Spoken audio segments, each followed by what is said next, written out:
while since we've made a video about Melly's Rebel 250, and Melly would be out here helping me today, kind of making this real quick and brief catch-up video, but she's been feeling sick past couple of days, and it's kind of cold and crappy out today. So even though I'm in the garage, I don't really have the heat on. This is just a quick video, kind of catch up what we did. On Mel's Rebel CMX 250, there were a bunch of things that we did that we didn't capture on video, because we wanted to get her on her bike and get her practicing before the weather turned crappy, and that's exactly what we did. So I did a bunch of maintenance work on the bike. She helped me out quite a bit, and between the two of us we did a bunch of things to the bike, and I'm just gonna do a quick catch-up video on what we did and then kind of some of the things we're planning on doing this year. Well, here's Barney, and I've had it fired up a couple weeks ago when we were back into the I don't know, 50s Fahrenheit, and fired it up, ran just fine, and no problems with the bike. It's a Honda. I would expect nothing less. What we did last year, well, let me start at the back and work my way forward. I guess it's the easiest way. First thing I did was, the previous owner had drilled out a bunch of holes and really just chewed up that metal to try and pull the end plate out of the baffle, and I took a hole saw and cleaned it up. There's actually two end plates inside this Rebel's muffler, and now it's a pretty much straight shot. I just had to have a hole saw with an extension on it to get it in there. Second thing is that I put in new brake shoes on the rear drum, and they go around here, and so Barney now has a brand new RK Gold chain and sprockets front and rear. So those are all new, and now it's properly adjusted. I put a couple of new stainless nuts here. Same deal on this side. I drilled out the end plate on that. We got rid of the pillion seat because really, who's going to haul a passenger on a Rebel 250? It barely has enough power to move with one person on it. And that left this, I don't know if you can see it, this metal bracket here, which actually held a loop of pleather, not really leather. And what I did is I cut that bracket off, or the loop of leather off, which is, I guess, I don't even know why they put those on motorcycles other than styling. A tool roll, and this one's actually leather. It's a pretty good deal. Got that off of Amazon. I think it was like 99 bucks. But I just strapped it to that bracket after I bent the ears over, and now, it gives you some place to keep your registration and some other things for the bike. It's got a new battery. I have to sort out these battery leads because the cables have been monkeyed with. I mean, it works, but they're way too long, and also the positive and negative are on the wrong side of the battery. They're not swapped around. The battery's actually sitting in there correctly. So I'm not quite sure what the hell's going on. So I'm going to crack into that, and if I have to, they make small lithium batteries that I can use to replace this lead acid battery, and they take up maybe, I don't know, a quarter of the space. And this battery box is cool. We're not going to get rid of it, but we can repurpose it to hold some stuff, right? Because inside here there's fuses and breakers, and it's kind of a crappy plastic cover. Probably gonna end up repainting that or something. A new clutch cable. I also pulled off the throttle cable and lubricated the whole thing so that it actually works push-pull like it's supposed to. It used to get hung up. Mel changed out the plugs. Mel changed the oil, so it's got fresh oil. This bracket here from Blue Collar Bobbers, it's part of their handlebar kit, but I just bought the bracket. If you contact Blue Collar Bobbers by email if you see an interesting part, they'll sell you just pieces from their kits. You don't have to buy the whole kit. And what this bracket allows you to do is, normally these are your risers for your handlebars, and they're flipped 180 degrees around, which raises them up and tilts the handlebars forward. Mainly I did it to raise it up, because you can see this bike's been down a couple of times, not from Mel, but from a previous owner, and these giant Mickey Mouse ear size turn signals just whacked right into the fuel tank and put a ding on it. In the future, one of the plans is they make 3.3 gallon tanks. It's about a gallon more than what this holds. Same shape. They're made in Taiwan. I've seen some cheaper, crappier ones, but there are some non-US market Honda Rebels that have larger tanks, and I'm not talking about the 450 Rebel. And you can see them on eBay and Amazon, and some of them are crap, some of them are okay. I'm thinking about ordering one instead of fixing these dents and then just have a larger tank for Mel. When we do that, one of the things I'm going to do is I'm going to kind of make a spacer to raise the tank up slightly in the front and rear, and that's just for looks, really. Mel, as you saw in the previous videos, she fitted the bar and the controls. These are Biltwell grips. I think they're the Renegade grips. These are actually bar end mirrors, and we had them on the bar end and they didn't look right, and on the throttle side, no matter what setup of spacers I put together, the stupid throttle tube kept hanging up no matter what I did. So Mel liked the style of these, like they're Bike Master, but they're kind of knockoffs of Napoleon mirrors. So what we did was I took, and there's a notched section down here where this flat part would normally go on the end of the bar, and what I did is I filed that off with a Dremel and some hand files, and then I used a stepper bit and some rat tail files to open up this hole to take the M10 bolt, and then just the M10 and a couple of washers, and so now it's mounted where the original mirrors would mount. But you know, so Melly gets the style of the mirror, but it's not on the bar end. So yeah, they don't hang underneath, but they work and they look cool on this bike. So yeah, this was part of the blue collar bobber kit, and it took and it relocated the Speedo, moved it up and forward. You replaced the top of the riser clamps with this bracket, and you know, it looks pretty bad right now, but I wanted to do this for extra handlebar clearance. But the other reason is I'm going to make a bracket here, and I'm going to get a small tachometer to put here, because you never know how many RPM the Rebel's pulling, and I changed the gear ratio slightly to give it some more top end speed on the freeway.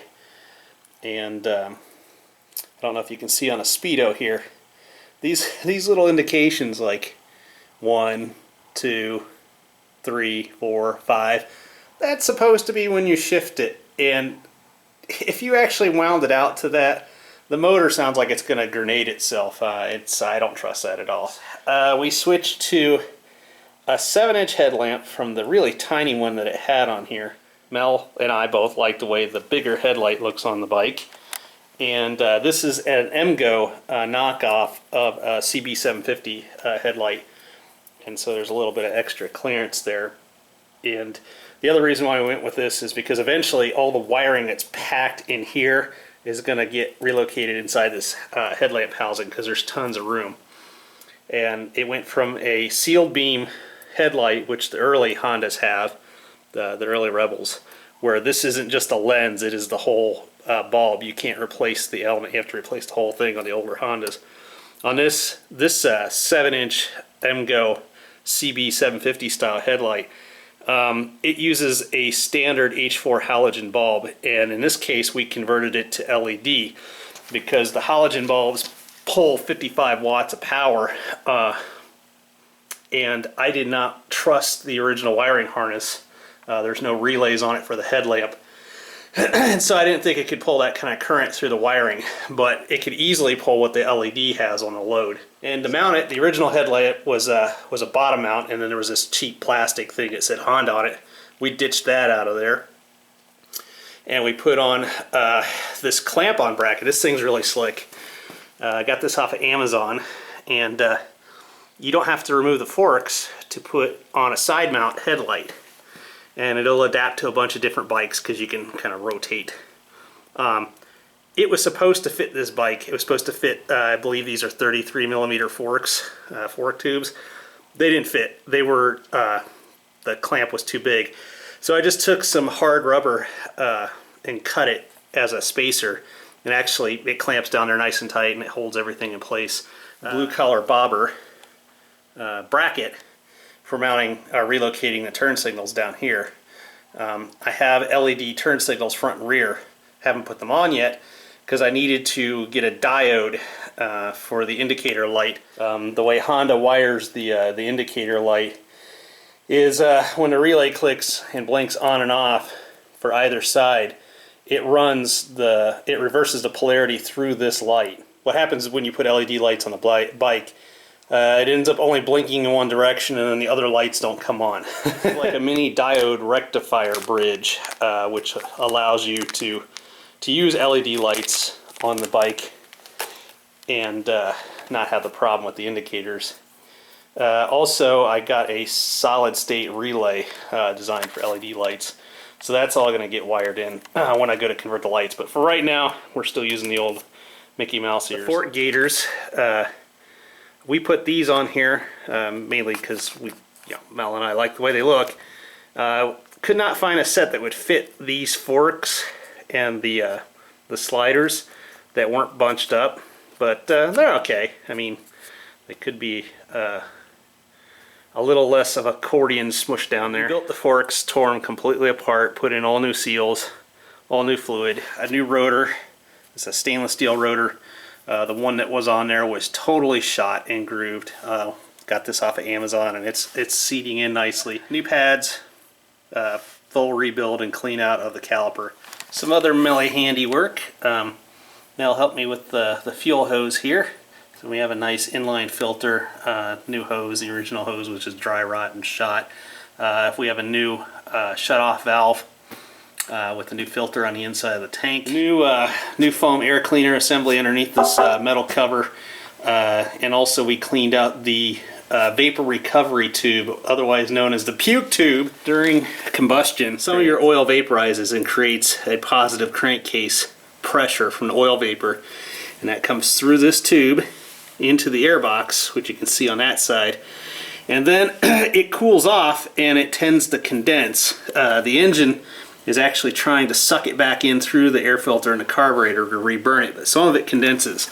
And so every time you change the oil, this cap needs to be pulled off, and that condensed, snotty, watery oil is supposed to be drained out. Barney had never had that happen, and it's an 87. So you can imagine how many years of oil was condensing. So inside the air box, the air filter, the entire inside contents, all of it, just completely dripping, saturated with oil. And you wonder why it runs like it always needs a choke, because it's starving for air. Mel took the time to clean all that up, drained out the puke tube, and lo and behold, it runs great once it's warmed up, just like any other carbureted bike. I think that pretty much catches us up here. I mean, the most significant thing was changing the handlebars out and the controls, because the original handlebars were just freaking horrible. I mean, they were not comfortable. I don't know when they originally designed the bike, and I think the 85 was when this thing first came out, the CMX 250.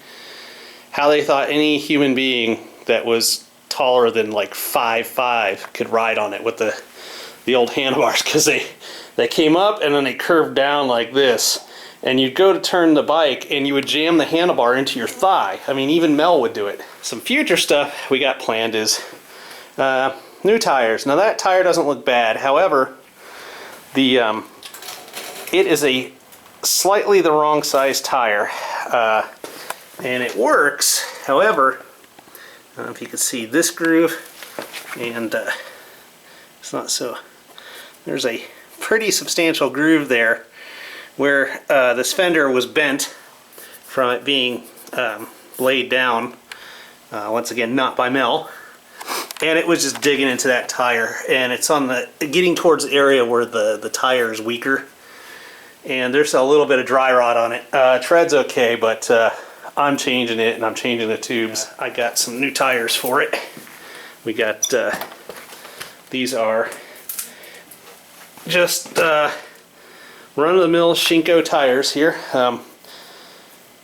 They're nothing special. They're I think they're the Tourmaster Shinko tires. Actually, I have these very same tires on my Super Magna, and they handle really well. They're very affordable.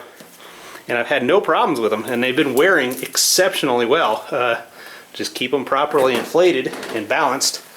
I got new tubes, the new tires. I'm going to put a hydrodynamically balancing fluid in here that acts as a tire sealant, so we won't need the wheel weights. New wheel bearings and new headstock bearing from All Balls. I know the headstock bearings on this are not roller taper, they're ball bearings, and so this will actually be an upgrade. There's the old brake rotor, and it's below min spec on the grooves. It's actually stamped how many millimeters on one side and how many thousandths it can be before it's not serviceable, and that rotor's gone. New tubes. Funny I couldn't get the same brand front and rear, but I got what I could get, and they're brand new. New rim strips. But the cool thing is that while we got it off, I'm going to take the wheels to a local powder coater, and I think we're going to get the wheels powder coated black. I won't need the wheel weights anymore. The spokes are true. I had the wheels checked for run out. So it shouldn't hurt them to be completely powder coated. And quite honestly, Honda Rebel parts are so cheap. If Melly gets into a situation where she eats a pothole or a curb or something like that and bends a wheel, I'll just replace it and get it powder coated. Mel has made an executive decision on Barney here that since everybody bobs their bike, we're not bobbing Barney. We're just kind of picking and choosing stuff that she likes, kind of like the seat detail there. But the next thing that we're going to do is I've got a new, well, a used front and rear fender. I'm going to remove this chrome toaster looking thing. The giant turn signals on the back, they're going to be gone. And this license plate is going to pretty much stay where it's at, but it's going to get mounted up further into here, so I need to make a bracket for it. And I'm going to get some illuminated license plate bolts, some angle aluminum, and it'll hold the turn signals or the indicators on the license plate bracket. They are these indicators right here. And so when they got a little hood on them, and they're black, but they're, I'll hold this up. So it'll look like that. It'll just be tucked in there, only enough of the lens showing out to you know, get past the license plate. I'm not gonna remount them to the original locations, which kind of leaves a hole there. This chrome is trashed. I don't know what somebody used to polish the chrome. Maybe there was some rust on it, and I used a Scotch-Brite pad to polish the chrome, but it's trashed. So what we're gonna do is whatever size hole that this indicator stock is mounted in, I'm basically going to just drill a bunch of progressively larger holes all the way down the length of this, and Swiss cheese it, and then this is going to go in for powder coating. Same kind of deal on the side cover is going to get powder coated, maybe some holes on it. Same deal with the air box, definitely along this edge because that'll help push air into the air cleaner. Probably going to do some kind of thing on the side cover here. Same deal with the chain cover and you know, standoff for the fender here. The tail lamp assembly that I got off of eBay. This is for a 1958 Mercury Park Lane, and there's actually some studs that go in there and a insert for this piece that a standard 1157 bulb will mount into. Since Melly wants to keep the original fender, what we're going to do is we're taking the toaster off, and all this wiring loom is going to get moved underneath the fender, all nicely, neatly tucked away. I'm going to grind and weld up all these holes, and then I'm going to cut a channel out of the top of this fender and radius a piece of steel, and then I'm going to French in this taillight. I know it's hard to tell right now, especially with the toaster in the way, but this taillight is going to set, you know, probably back like that, recessed down, and I mean, you can see by the radius of the tire, it's not going to touch where this is mounted, even under full compression, because that shock will bottom out first. But it'll look kind of like a jet engine sticking out of the back of Barney, and I'm going to French it just enough to hide the end plug on this dude here. And so the fender kind of has this curve down at this angle, so this guy will be sitting level and kind of look like a jet turbine engine. This is the mount for the 1157 bulb, and I just Just got this bulb holder that kind of just pops in there, and that's it. I mean, it's a pretty simple assembly, but didn't cost very much off of eBay. And if you can imagine, you know, you take that tail light off, that fender has a nice curve to it. Ordered a set of lowering brackets for a Honda Shadow VLX 600 that has a similar shock that is just a little longer, and I'm going to drop the rear of this bike by about an inch. Probably going to drop the front forks by about an inch because I have a slightly bigger rear tire. Let's see, what size is this? This is a 130. I can do a 140 on the back of here and still clear everything, including the fender, so we went with a slightly larger tire. The whole reason it's got the grooves kind of worn into it is because that fender had been whacked out of alignment. It was just digging into the tire. But I've got a slightly wider tire that still fits this rim. It's not too oversized, but it won't clear this fender. So all I'm going to do is I'm just going to make some aluminum standoff brackets and space this fender up, and then send those out to be powder coated. Pretty much, you know, the bike will look stock, but it'll look different. People will look at it and they won't entirely know what it is.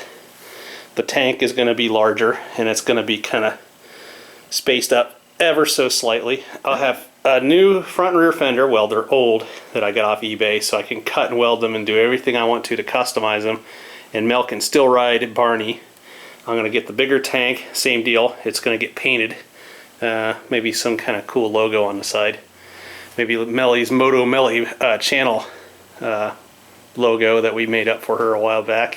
We're going to paint the main bits and fins of the engine. That's all just going to get painted black. So I'm either going to polish the covers, which I'm leaning towards because I already rebuilt the forks. I don't want to pull them back apart to black them out. And with the wheels being black and everything being black, it might be nice having a little bit of silver up front. So I'm probably going to strip the clear coat off of these parts, but then not necessarily polish them. I think I might just do a satin thing with some fresh Scotch-Brite and some flits, just to kind of give them a satin finish. We're keeping the head pipe here, or the down tube. I'm going to take this off, and we don't know if we're going to wrap it yet. There's some high temperature coatings available from the local powder coater that I visited that look pretty sweet. One's like a satin silver, and there's a couple other colors. And the Rebel's exhaust will never get up to a high enough temperature to ever damage that stuff. So that might look cool versus pipe wrap. And then I think we're doing some kind of the cocktail shaker style exhaust, maybe at a slight angle so it kind of comes up so slightly instead of straight out. And then I'll either fab up my own bracket or repurpose this one, and it'll sound better. This actually sounds better than when we first got it, because the exhaust rattled like hell. And also, you know, Mel had fixed the exhaust gasket leak at the front because some chucklehead mounted two sets of O-rings on top of each other when they're one-time use, and it was just blowing by. So coming up here soon, I'm probably going to be doing the wheels and tires once it gets a little bit warmer out here. It's not that much more difficult than changing a set of tires on a mountain bike. You just need the proper tools. So I'm going to use a C-clamp or something to break the bead. I've got valve core remover tools. I just needed an extra set of tire irons and some rim protectors so I don't scratch up the rims when I put the new tires back on them. And then I don't have to worry about the wheel weights because I'm going to use this stuff called Ride-On to hydrodynamically balance the wheels, and it'll also act as a sealant, kind of a protection. So hopefully here in the future we'll be recording a couple of videos as some more parts came in. The tires for sure are getting done soon, and I'll have to make the back will be fine, but the front I'll need to put a spacer bracket on there, and for the fender because of the difference in front tire size, I need to put the head tube bearings in.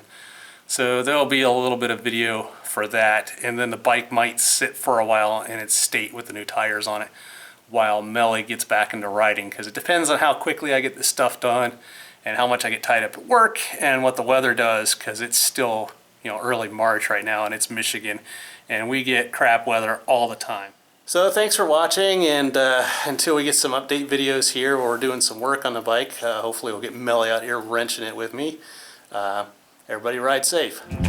I'd get it one piece at a time, and it wouldn't cost me a dime. You'll know it's me when I come through your town. I'm gonna ride around in style, I'm gonna drive everybody wild, 'cause I'll have the only one there